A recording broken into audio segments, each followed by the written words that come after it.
Dexter. Yeah, sounds pretty.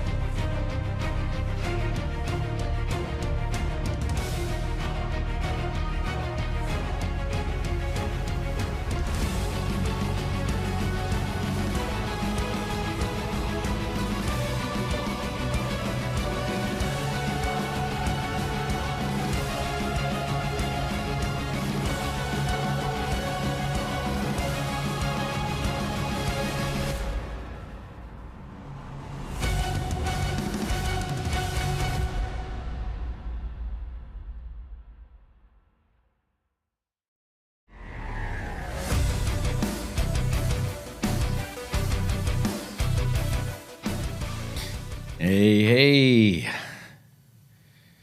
Good morning.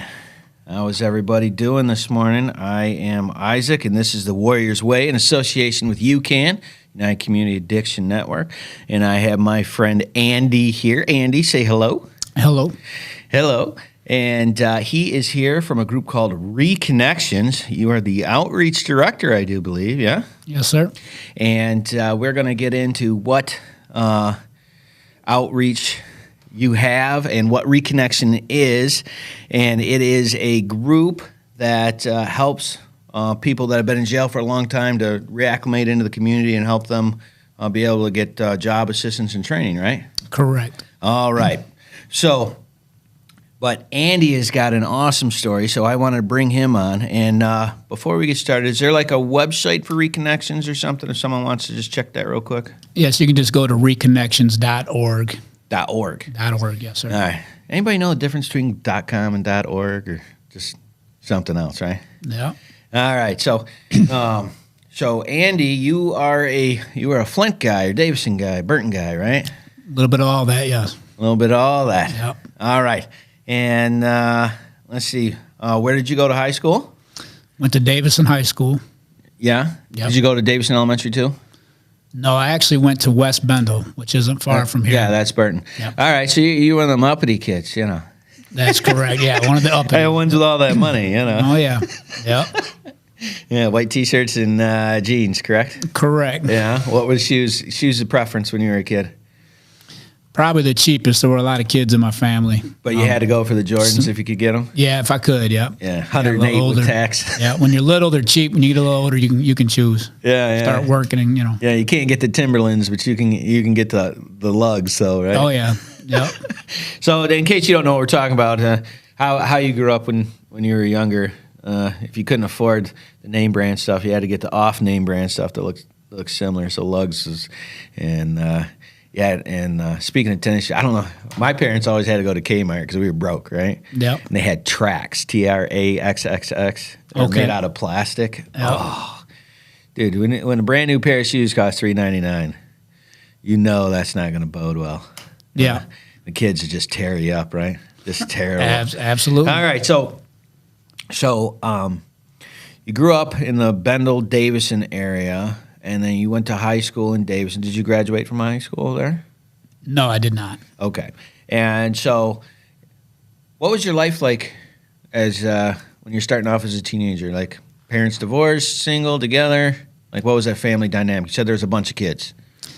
Yeah, so my mother did divorce, and she remarried. So, my teenage years, I was raised by my stepfather, who actually, before we moved to Davison, we lived here in Burton right up at Connell Street. So Okay. The corner of Saginaw and Bristol. Oh, no, just right around the corner? Yeah, he was a Fisher Body guy. Okay. So he worked up there, but there was 5 of us kids, 3 before the divorce. When they got married, I have 2, a brother and sister, half brother and sister. So there's 5 of us. So, all right. And are you guys still you guys still communicate nowadays, or?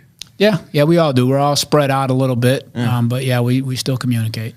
All right, and one of the things that people don't know about Andy is he's a phenomenal chess player, and I love chess, and he's one of the guys I lose to more than I win, and there's not very many of those left alive, but I'm coming for you, bud. I just need you to know We're getting there. Look forward to that always. Looking forward to that challenge. So the I know that's your passion. That's right. The nerdery is strong with this Yep. one. Yep. All right. So you're getting to high school, and were you a troublemaker? Did you get into drugs? Did you drinking? Like, is there anything like that? Yeah. I think, like we get that at the age where you know everything, which is about 14, I think. At 14, and we 15, start yeah. experimenting and doing things. And so I started drinking and smoking a little. Yeah. I told people, I said, I don't know how old the devil was when he fought God, but I'm thinking about 14, 15. Yeah. He decided he knew everything. Exactly. That's exactly it. And so you started getting a little bit of trouble and like grade slipping, skipping school, that kind of stuff.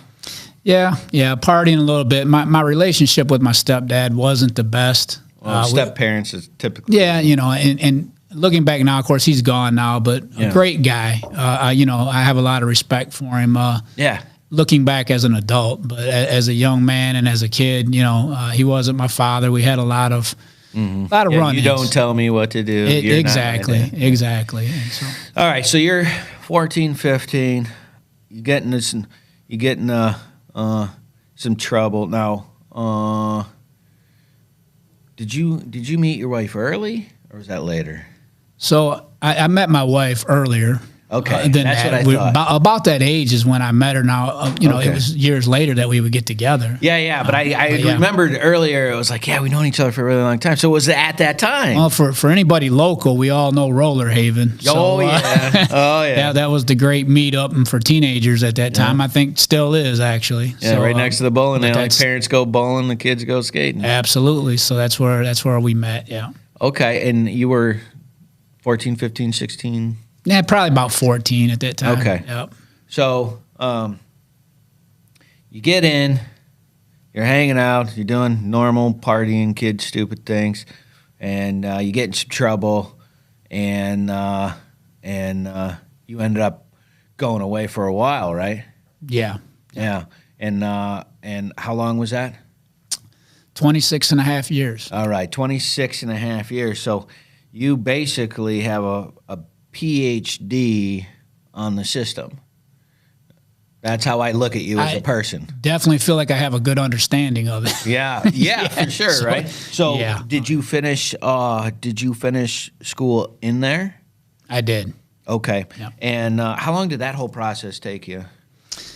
Well, I went right from high school. I was ready to graduate as a senior, so I went inside when I was 17. Yeah. So they were able to get me into school in there, and I was able to get a GED probably within the year. So you got, as fashionably loved as called the GED, you got the GED, like something to do, keep your mind busy. Immediately, yep. All right. I got the GED. All right, got the GED. Yep. And so you're heading off to prison. Now, did you like stay in the same place, or you transferred a lot? Like, how did that part work? Well, you do get moved around a lot. Okay. There's a lot of transfers. They have various different reasons why they do that. Initially, when you go, you start out at a place they call the reception center. Now, years ago, they had a place called Riverside, which was a place that they would send juveniles because typically they try to separate juveniles from the adult population. Right. I don't think they do that anymore as much, but it was purposeful back then. So Sure. As far as the experience of going, I mean, I remember a guy telling me what to expect, and he said, you're going to get on a bus, and they're going to take you out of the county jail, and you're going to go for a ride, and you're going to see this giant castle, and you're there. So. And the giant castle was it, right? The giant castle is it. Yeah. All right, so you go and you do like your 6 months or whatever, and then you get transferred. Is that how it worked? That transitionary time, or did you stay? Was that Jackson or whatever? Well, originally I went to Riverside for 6-7 weeks. That's the reception center. That's where they take you in. They evaluate you, kind of see, kind of determine where they're going to place you. Okay. I was fortunate to start out at a place when I left there, because they have a lot of, anybody that knows the system understands they got regional facilities and different types of, after the big build in the 80s, early on you had some of the bigger prisons like Marquette, Jackson, there was probably 5 or 6 of them scattered throughout the state. Yeah. Anymore, there's upwards of 40. And they used to try to put you in regional areas. So like when you went to prison, if you're, say, from Flint, they would put you in the facility that's closest to Flint. Okay. That way you could stay connected with family and stuff like that. They don't do that any longer. Okay. But when I started out, I went to a place they called the Michigan Reformatory. I think it's still open. This thing is upwards of 200 years old. They call it Gladiator School. Gladiator. And, so that sounds very kind. I arrived there. Well, you know, the counselor at the time, I remember going in when they're doing evaluations, and she told me, she said, "Sir, young man, Sir. everybody here, they're focused on going home where you're going." Yeah. So that's just kind of the joke. You know, you got everybody doing life. You got a bunch of rowdy 17 to 21-year-olds all doing life sentences. I'm sure that's what they're focused on. Yeah, yeah. They just want to go home, you know. So that's where I started. And I spent probably, you know, around a year, a little over that there before I was able to get transferred out to Lapeer. All right. And so what is the amount of time that it takes to get acclimated to that lifestyle? Like how long, like where you got the routine? Did it take a long time, or is it something you adapted to extremely quickly? It's definitely a process, and because you're dealing with two totally different cultures, and you know, it's going to take you 6 months to a year. I mean, to really understand the system, because there's a whole set of values and cultures that's going on inside, right, as opposed to out here, you know. And so a lot of shocking things. I mean, I can share my experience of walking in for you. I mean, I walked into a place that's over 100 years old with bars, the same way you'd see it on TV, with a light bulb. They've changed it since then, but, you know, probably every 10 feet, it's dark. I went in on a dark, it was a winter night. Yeah. And you got people barking like dogs and acting like fools. So like Shawshank for real. It really is. It really is. It really is. At that time, it really was like that. You just walk down, and of course, everybody wants to be tough. Oh yeah. You know, and you need to portray that. That's something, you know, it's very important. But going down there, just not knowing what to expect, not knowing anybody, you know, and you're just carrying a bedroll and nothing with you, and nothing but alone, right? dragging fear with you all the way down. Yeah, absolutely. And just absolutely terrified while pretending that you're not terrified while everybody else is doing the same thing. Right? Absolutely, especially with young men. Yeah. And so you're in a situation where you're trying to fake something that doesn't exist, and it becomes a lifestyle in term, and that whole fake it till you make it thing makes a little bit of sense in there, you know? Right. And so when you're getting into that situation and you're looking at that environment, it's amazing. And then so you got in there, and that was your first. How long were you there? 6 months, you said, or a year? Just probably about a year. Okay, and then where'd you go from there? Like to Lapeer. And so you were in Lapeer, that little 100 place, or the big one? The big one. They have, it's multi-level. They have level 4s and level, yeah. Yeah. And you know, the only reason I know it's there is because on the highway it says, "Please don't pick up hitchhikers." There you go. That was home for a number of years. Yeah. Yeah. So you went from there into there, and how long were you when you were in Lapeer? Around between the 4 and 2, probably around 15 years. Oh, so that was the place. Okay. Yeah, a long time. Yeah. So all right. So just to explain this to people so they have an understanding, when you're in there and you're doing this time, are you seeing like what is it like in there? You got like counselors, you got spiritual guide, do you have like downtime? What's it like? Give people like a glimpse of that life there. Well, I could share a little bit about the day to day. I will tell you, when you go in, one thing I remember remarking on, it's why it's important what I'm doing today, is that, you know, there is nobody that's going to meet you at the door and say, "Hey, you know, I realize all this just happened to you, and you know what's going on, and let's talk about it. What do you need? How can we help together? Let's sit down and process." No, there's nothing like that. In fact, it's just the unfortunate life. Part of, and I do believe they're trying to make changes. So I'm not just gonna, you know, it actually is moving in a more positive direction. But we'll get to that. Usually the focus is on the end when you're leaving, the help, which is amazing, right? But day-to-day stuff, I mean, first you do got to acclimate. There's things that you do out here that in the community that you wouldn't think twice about. Mm-hmm. And them very same things inside very likely could get you killed. I mean, that is the reality. Right. And so there are a new set of rules that you need to learn when you go in there, as far as among inmates and how you conduct yourself. And, you know, you guys are all familiar with the the old movies and, Yeah, yeah. just the different racial differences and they're everything. It's Yeah. it's top down. To me, I think one way to best describe it is I think prison's kind of like high school, if you remember that, the cliques. Mm-hmm. So you go in, you got all the different, you got jocks and you got people that use the drug, you got all these different people. Yeah. And I think that the institutions, the prisons, they're set up kind of that same way. You kind of get in where you fit in. Right. You meet people that are like-minded, that are that like you. Right. There's a hierarchy in there of respect and. Right. So basically it's if we use the high school setup, whatever you were doing when you got in there is pretty much what you're going to be stuck, right? Yeah. So were you playing chess then, or as a distraction kind of deal? I know you love this chess. I know. So Nerd, high level. yeah, the very first. I'll tell you where I learned chess. My very first game was actually through an uncle telling me. I remember him telling me as a kid, "This is too complicated. You're not going to understand it." Visiting at their house. Through high school, went to high school. The math teacher there, which is a natural fit. Yeah. He had a chess club. So when we were in math class, if we finished our work, he would let us sit and play chess with each other. So that's the first time I really ever played, of course. And then I fine-tuned the game a little bit when I had the 26 and a half years. And we're gonna get to that. That's a perfect place to stop. And we're going to go ahead and take a break. If you can check out Spiritual Warfare Unit, spiritualwarfareunit.com, and then YouTube, like, share, and subscribe. I appreciate it. We'll be right back.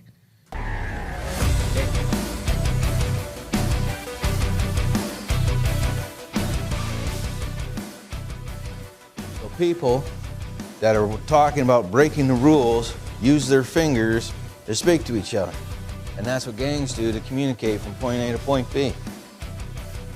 It's almost like this has been in the Bible for 2,000 years, and people feel like it's a new thing. That is unbelievable, isn't it? That things that are happening in your life today are in here from 2,000 years ago. That's very weird. Was that close to 14?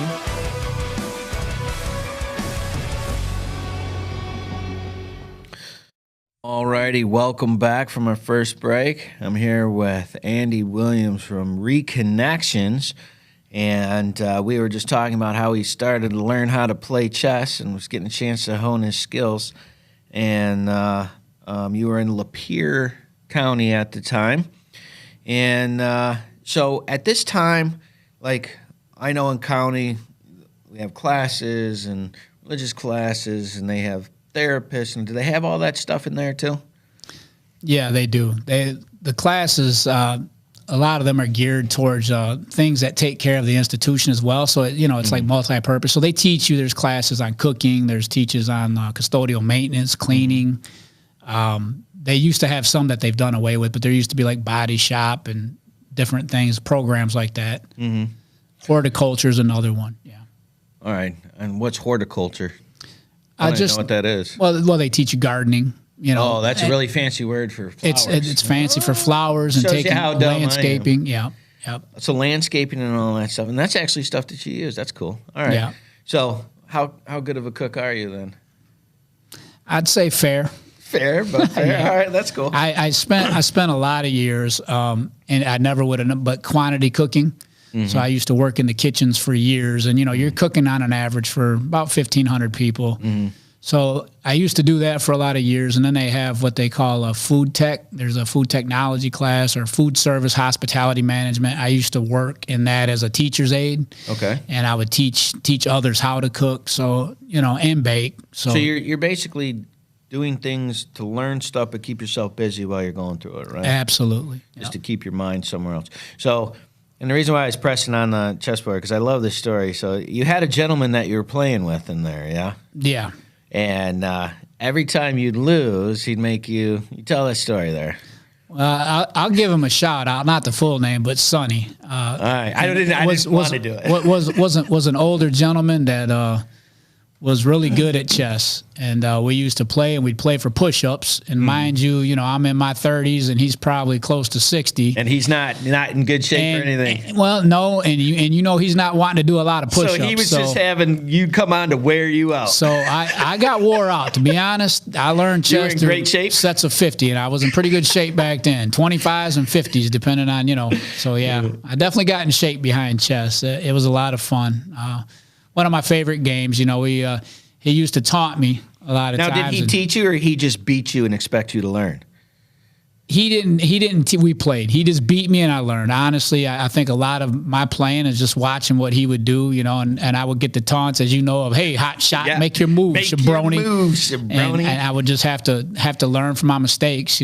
Chess is just a lot of patterns, and you learn Right. them. So yeah. So your whole life was putting these patterns together and just staying focused and do what you got to do to get through there, right? Absolutely. All right. So you're going through there. Now, did you finish in Lapeer? No, I've been to different places. All right. And so you're how old at this time? I'm in my 20s there, spending my 20s there. So I went in at 17. Yep. And I walked out at 43, about 44 years old. All right, So- but I just want to get the time frame of the story, 'cause your Yeah. story is awesome, dude. I'm telling you. Thank you. And it's amazing how it works. So you're in your 20s in Lapeer, and then you get transferred. Now this is not of your. They just time to go. Yeah, sometimes they have different reasons, which I Yeah. understand. There could be security reasons, any number of things. Yeah. But yeah, once you reach certain points in your time, they have different levels. So yeah, they will move you around. All right. So you moved to where? So you said late 20s. yeah. All right, and where'd you go? I believe the next stop was St. Louis, Michigan. Okay, and at this time, did you have anybody coming to visit or? Or actually, Adrian. I'm sorry. I think I went down to Adrian, all the Adrian, way down, Michigan? right next to Ohio. Yeah, we could throw a rock at Ohio. Yeah. So I spent Shout some out time to down there. Adrian College. Yep. Whoop, whoop. Yep. Bulldogs. Yep. All right. And so you were there for a little while, and then how long were you there? A few years. I mean, right. I'd have to really. So it's just so you found the same group of people doing the same things in the different places is basically what you did. You found your chess players, your people that are working in the kitchen, people that are staying busy, custodian stuff. That was your mindset, so that's what you went for. Absolutely. So your whole focus was just to get this done quietly as safely as possible and get out and move on with your life, right? Right. All right. So, and you did that process of moving how many times? A handful, probably 5. 5 or 6 times? Yeah. All right. So during all of this time, you said you had met your wife as a young man, 14, 15. Yep. All right. So how did that transpire? Because I find this part of your story super awesome.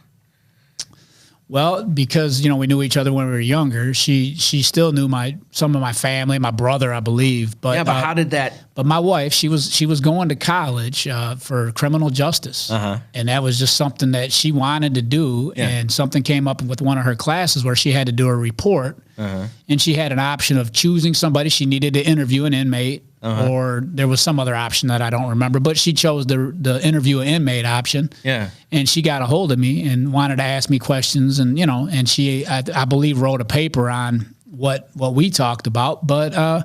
From that point on, we never stopped talking. That was it. So yeah, that was it. That That boyish was the charm. reconnection, as you will. The reconnection. We reconnected the there. connection. Yeah, absolutely. And how old were you when that happened? I believe about 30. I'm just 30. I'm trying So to it was think after of Lapeer? yeah, right when I left there. I mean, Okay. I left. So yeah. All right. So We talked and we met there, and then I left. real and then short she after that. started consistently seeing. for the last 10 years. She traveled, and boy, does she have some stories. And Well, that's why. probably kill me. I could share a couple. But, Yeah. And I'm okay if she tries to kill you. We'll just. yeah, I ducked it for that many years. Yeah, I guess I listen. can duck it out here, right? Yeah, listen. At least one story. We'll wait till the next session. We'll get one. I'll share one about her All for right. you. And You'll appreciate She's it. such a great person. She's awesome. And so I wanted to get that time frame. She basically left Lapeer, went to Adrian, and she's there, and she was there. She saw you consistently. Consistently. She's Right. every weekend, yep. All right. So now we have the 10-year time period. So now you have a friend, and she's there, and so like what happened with the whole God thing? Where did that come into that time frame there? How did that work? So very quick, as a young man, I went to church. Okay. Got out about the years you're talking about, teenage years and stuff. Really stopped, lost all interest there. Yeah. Did a lot of praying in the jail. When I went, absolutely, I went to jail and I received a sentence at 17 of 32 to 50 years. A lot of praying there and thinking about things. Right. But went on to prison, and it was the year 2000 is when I finally, the great moment for me, after struggling and doing a lot of things and still making foolish decisions. Sure. But I just remember really being broken, and looking for direction and just tired. Even suicidal at this point, Sure. really, truly. I still had 18 years left to do, and Yeah. a lot of questions. And I did some very sincere praying, and God answered my prayers in an amazing way. And so started going back to church and studying my Bible because I had plenty of time to do it. So I've read through it over and over, and just Yeah. God did an amazing work starting. So in 2000 is when it really. Yeah, and for me, like you said, with the car accident, Yeah. as you know, I was stuck in my house. Now, I didn't have quite as long a sentence as you, but being stuck in my house and being that close to going outside, but can't do it because you get sick, it was torture, Yeah. and putting those thousands of hours into study, trying to figure out what's my purpose and why did this happen, and that dark tunnel that you have to go down of that just weight and pressure, and it's really hard to explain to people. It's hard to function. It's hard to think properly, right? And so you're going through that. And then it's funny, the reason why, like funny faux pas, not funny haha, is because it was right. So you're doing that, and then your wife comes in, and then you said you were 43.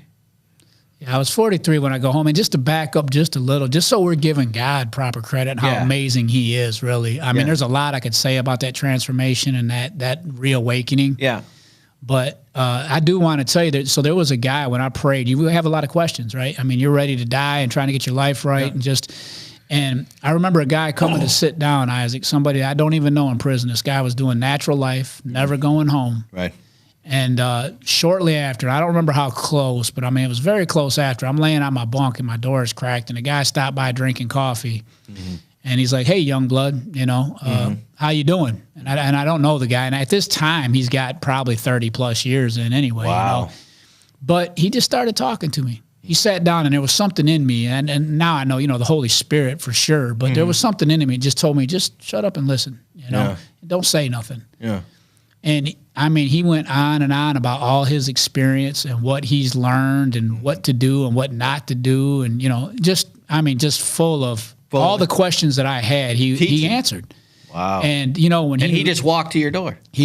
Isaac, he just came to my door. You didn't even ask. That's funny. I didn't even know the guy, and but he told me, he said, I've been watching you because I was doing a lot of foolish stuff, even inside. Sure. Up to that point. I'm still, knew everything. Yeah.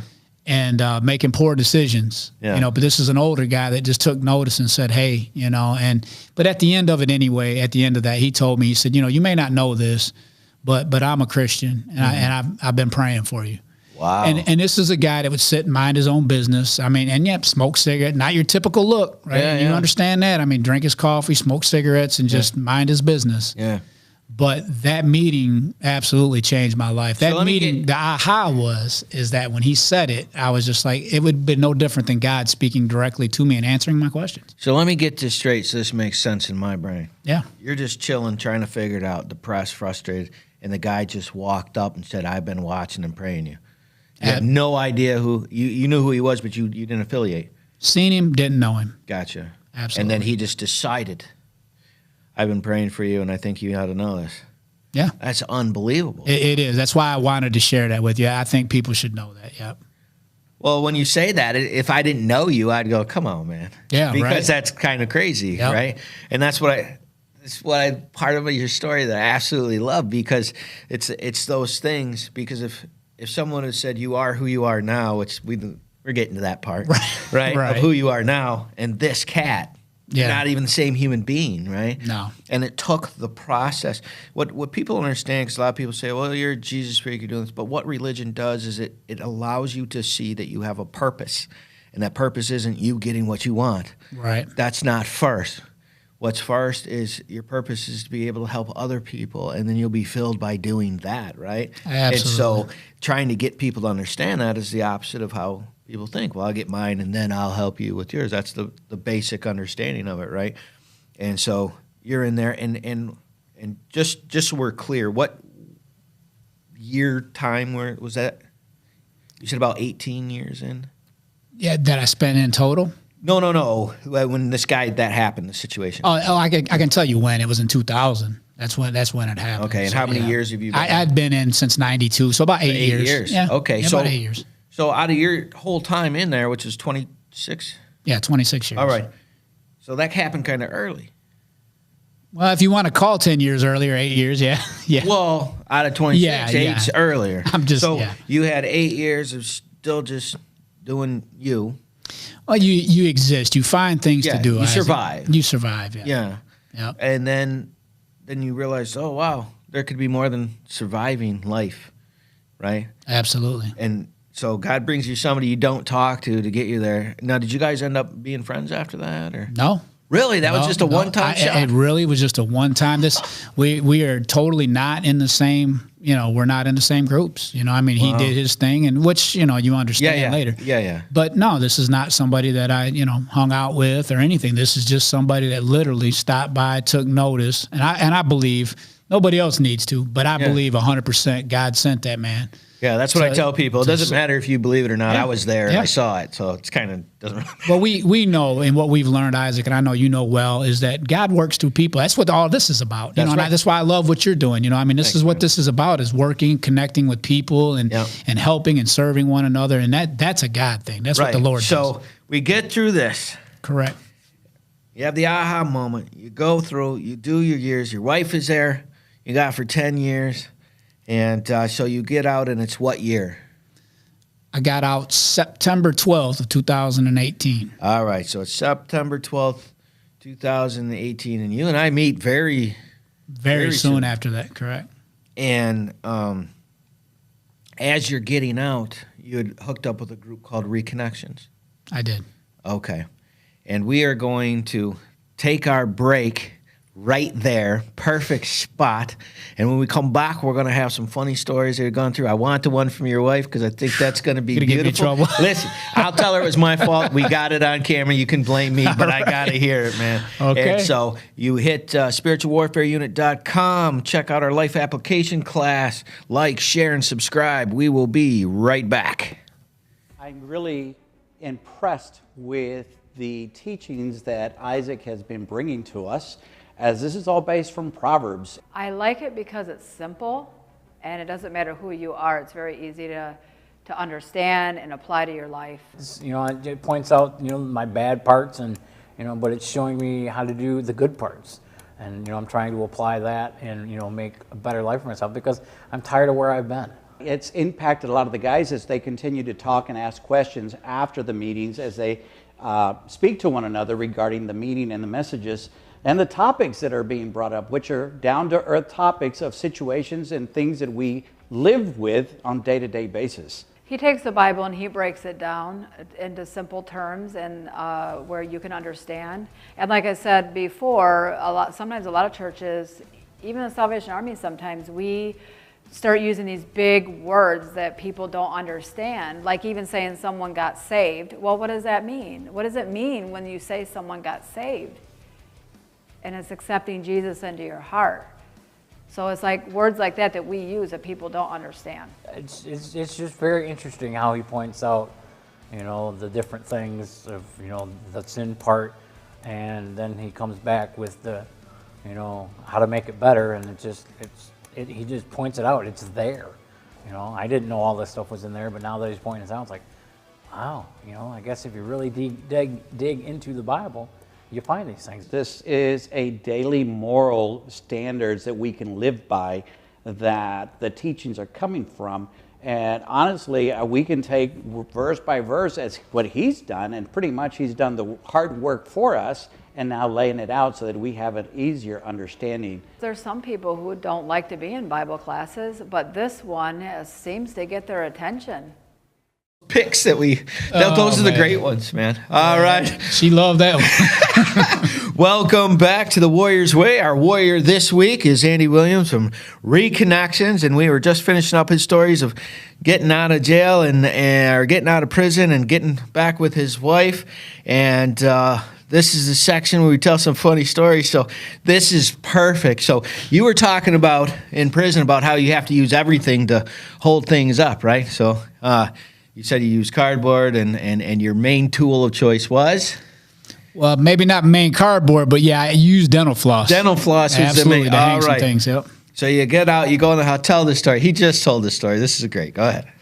So this is a testament to my stupid. I made a lot of bad decisions in my life, and this is just going to rank up there. My wife's going to laugh when she hears it. But she went out. We moved into a new home, and she had bought a mirror that she wanted hung on the wall, and it's one of the mirrors that have like the wire where you need the wire to run through it and secure it. And so as a temporary solution, I got dental floss. I didn't have the wires, so Because it's just habit. hey, it's just I figured it'd work, So I run dental floss through it and tied me a knot, and what makes it even horrible is I think it was probably wax dental floss, but I get it hung up, looks nice, tell her, hey, see, it's good, and then a little while later we hear a crash, so I'm like, oh man. So all my friends, anybody that knows about that, of course, she was happy to share with everybody, Well, yeah. So yeah. So anyway. Well, that's great because you got to readjust to that life from inside out. Yeah. Dental floss isn't a necessary stringing tool. You improvise. I mean, in prison, you can't go buy the little pluggy things and the hooks from the store and stuff that you need. You got to yeah, improvise. like even warming up your soup takes some. Yeah, we used to have things Hot called water. stingers. Yeah, you don't have microwaves and all that. You cut up extension cords and put battery pieces on them and throw them in your water, and you got to improvise. It's like having a house full of MacGyvers. You need it sometimes. Absolutely, you got to have it. They just don't pass out tools and stuff up in there. No kidding. Right? That's weird. They just don't pass. Yeah, they don't give you a tool set when you go in, so right, you so got to that make wa- things work. So that was one dumb thing I did anyway, out of many, but yeah. All right, so that was just a freebie we were talking about on Silent. So you said you were going to be talking about something with your wife, and she wants to kill you. Now I really want to hear this. Well, story. now this one maybe, but I want to start this with this is just a testament to her dedication and love for her husband, which I greatly appreciate. Absolutely. So she was coming to see me one time and visit me at the prison, which she did regularly. Yeah. Her car broke down, and she had to call a tow truck. We were out at St. Louis. Yeah. And so when she comes in the visiting room that day, I have no idea. We can't communicate. She can't call me, Yeah. So when she comes in, she tells me how she had the tow truck driver drop her off at the prison because she was only a couple miles away from it, and then tow the car and had her mom come pick her up after the visit. I said, so we laughed, but I mean, So she what, told what the- more can I say? so she Amazing told woman, the tow right? truck driver, listen, I got to hit this appointment. Exactly. And they said yes. Yep, absolutely. That's a testament to your wife's ability to get things done. Well, and she does do that. She puts up with me. She gets things done. She is such a great human being. My Oh, wife yeah. she is such a great human being. And I love like her taste and style with the stuff. And so, speaking of things that your wife has to put up with, so I had a recent doctor's appointment, and for those who don't know, I was in a car accident, so I have to take these. I have to do injections of human growth hormone, right? And apparently, it doesn't work out and make you as buff as everybody says, for the record. And so anyway, so I have to go to this test, and this was years ago. And she says, she says, well, tell me what happened when you get done, right?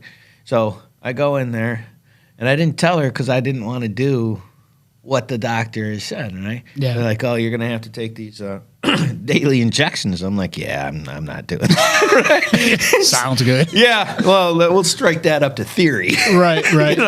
And so my wife's like, how they pipe? Oh, fine, right? Yeah. And so and then not thinking about it, right? They send the thing in the mail, right? And so I'm sitting there, and she comes in fuming, right? Because she's got the thing and the recommended, we told him, blah, blah, blah, blah. And then she gets done. And I was like, oh, is that what that meant? Play dumb, man. Play dumb. She was like, you didn't know. I was like, well, what happened was. Right. Let me explain, please. Yeah, right. And it's just because what's happening is when you're going through a traumatic experience, people lose wife is going through that with you, and she's Yeah. like, and like with brain injury, she's the invisible person, but she's the reason why I'm capable of doing what I'm doing, because all the little things that I can't think about, Right. she takes care of that, right? Yeah. And so it's kind of the whole same thing, you Oh, know. 100%. Yeah. So, you got anything else for us?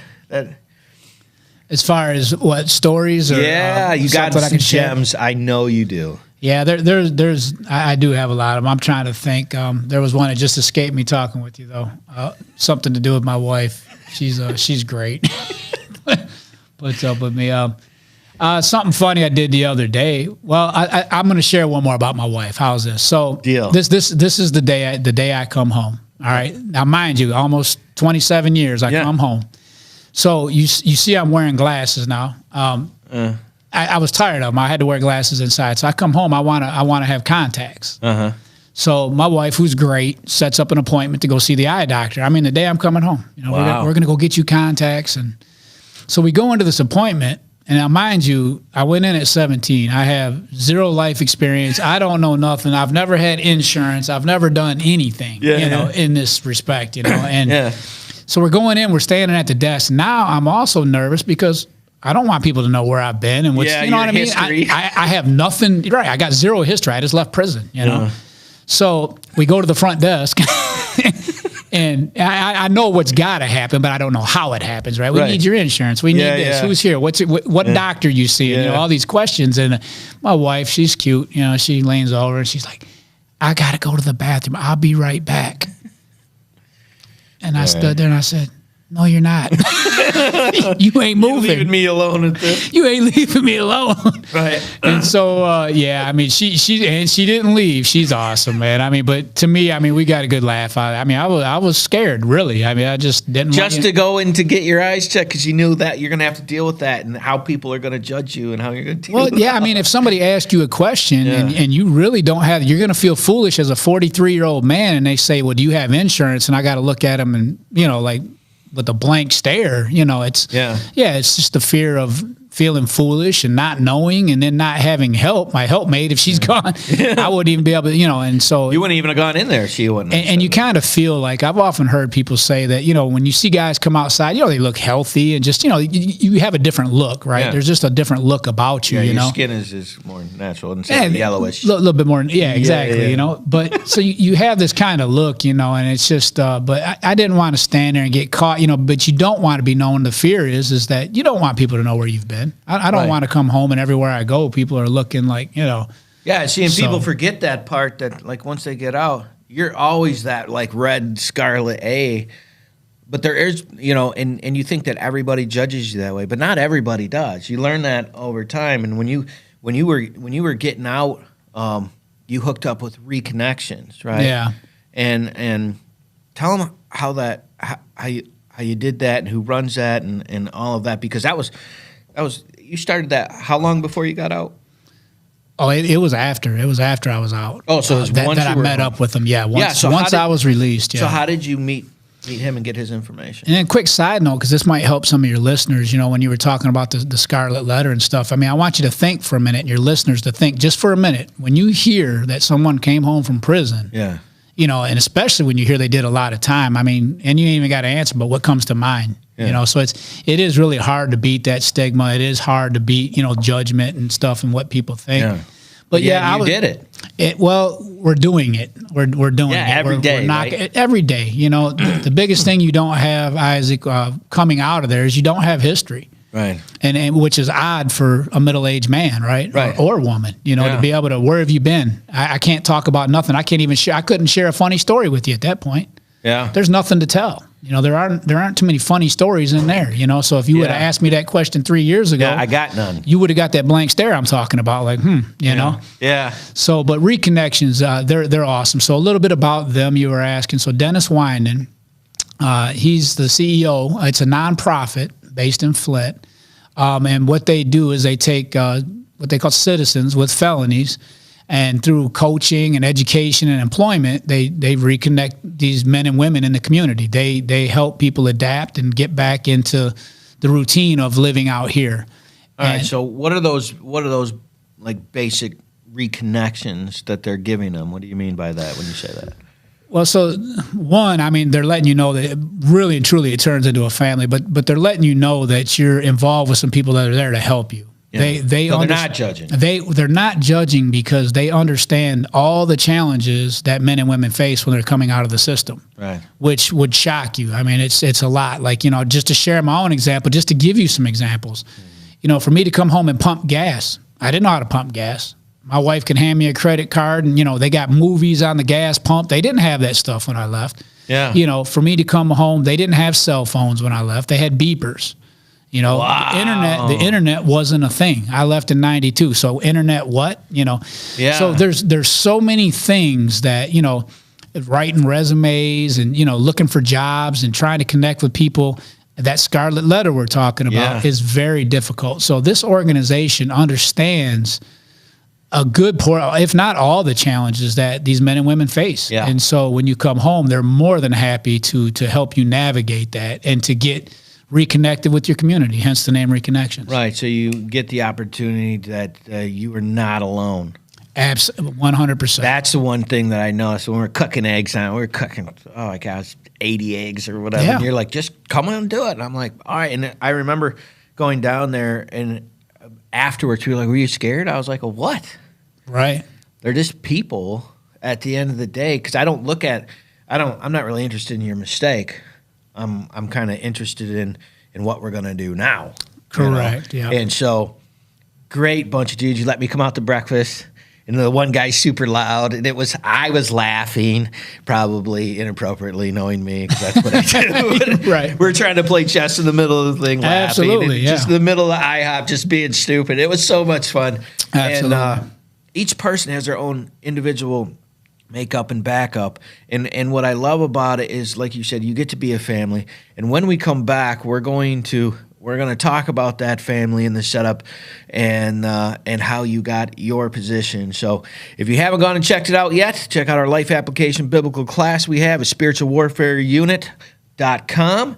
And like, share, and subscribe on Spiritual Warfare Unit YouTube. We will see you right back. I was an addict for 6 years. I was deeply into heroin and addiction.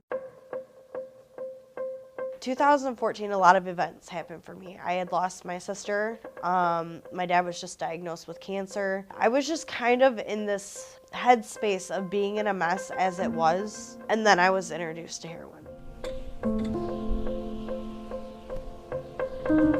I kept it pretty well hidden there in the beginning. A lot of people didn't know that I was using just because I went about my everyday life the same way anybody else would.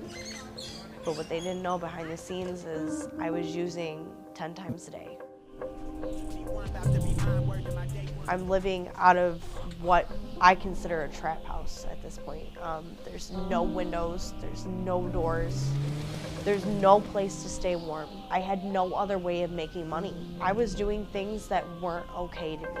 I started prostituting. I was stealing from my loved ones. I was taking my dad's cancer prescriptions, and I would take them and I would sell them.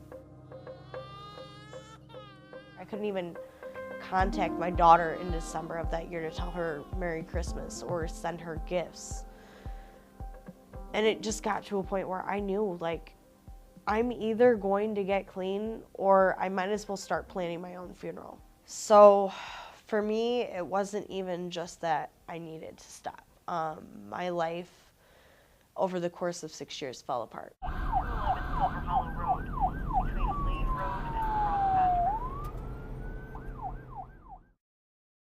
So I met Sarah in 2019. We had a program I was working with law enforcement officers, and I got the call that they had somebody, so there I went to meet Sarah. Here's just this happy-go-lucky guy just, oh my God, here's treatment. Here's what you can do. You can change your life around. I'm just kind of sitting there like, oh, okay, what did I get myself into? Like, maybe sitting in a cell by myself might have been a better idea, because at least I don't have to listen to all this. Whenever I see somebody who's willing to go to treatment to try and help with their issue, it's something that I don't make that judgment. I always just try and provide the hope, the encouragement, and the motivation to go to treatment, and then hope that it works for them, hope they engage, hope that it's the point of life that they're in, that they're ready to make that change. It was a huge wake-up call for me. When I'm watching all these people that I used to hang out with, including my husband, get clean before I did. And just watching their lives change so drastically and them becoming so much happier. And I just sat there in this endless abyss of a mess that I caused myself, but I didn't know how to get out of it. I didn't know how to stay clean. I didn't know how to live my life without substances because I had done it for so long. With UCAN and our relationships we can actually get people into multiple treatment facilities. So depending on age, gender, the drug of choice, things of that nature, there's certain facilities that maybe have a little bit more of a success rate with certain populations. So we kind of talk through that and then try and place them where we feel is an optimal place to succeed. My husband and I finally got a place together, and life has pretty much been good ever since, but like the key role of it for me was staying in contact with people. We can't go in and drive in and grab somebody and just pull them out like they're drowning. It's a decision they have to make, and it's a commitment they have to make, and then they have to be diligent, determined, dedicated to find sobriety. So my husband has 2 years clean, and I have 22 months clean. I will have 2 years clean on December 21st of this year. Just last month in October, we went back to court. Everything's officially terminated. She's back home with us for good. Yeah, so UCAN is that conduit. A lot of times people don't know when to or how to or where to go to start looking for services. So we try and promote UCAN as being the starting point for people to begin the road to navigating recovery.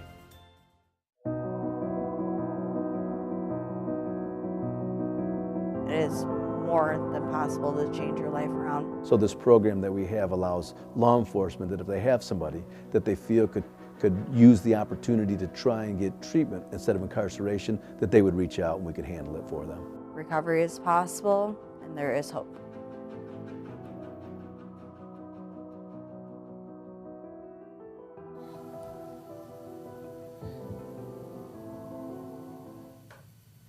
All right, welcome back to our last session. So we were just finishing up some funny stories, and then we got into some of the difficulties that people have coming in. So you started off as a young 17-year-old kid, made a mistake, lived through the system, finally got through the system, got your past straight, met with Reconnections after you got out. So what do you do now for work?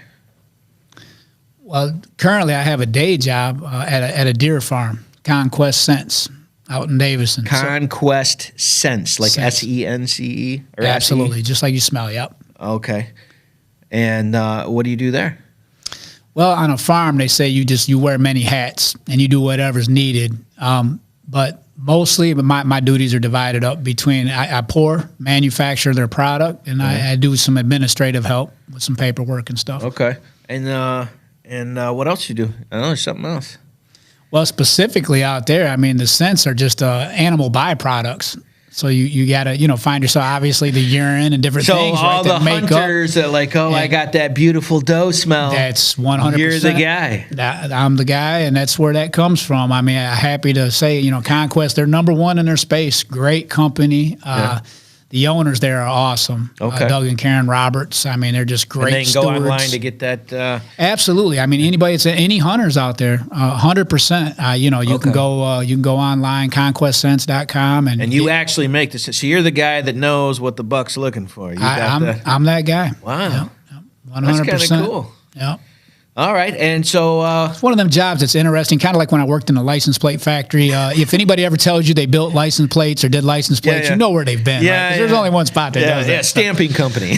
Yeah, I'm with the stamping company, but yeah, I was a clerk there and stuff too for a number of years. So yeah. All right, and so you also run a business, correct?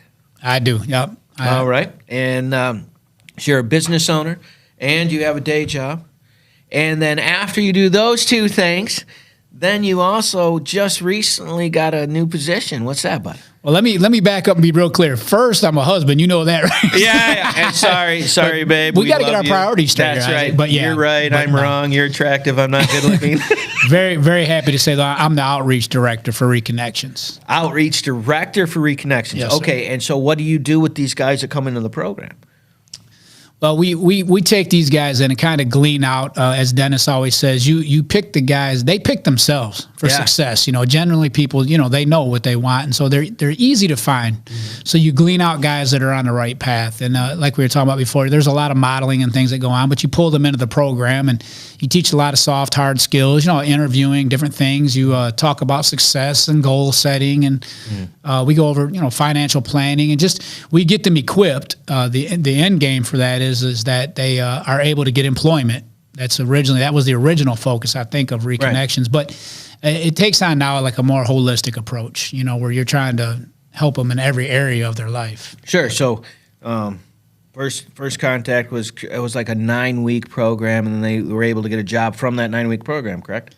Correct. There'll always be a job waiting at the end of that. But then it kind of turned into a family kind of thing where guys with similar backgrounds didn't have to be afraid of telling their background because everybody else had a similar background. So the thing that made you unfit in society became the reason where you fit.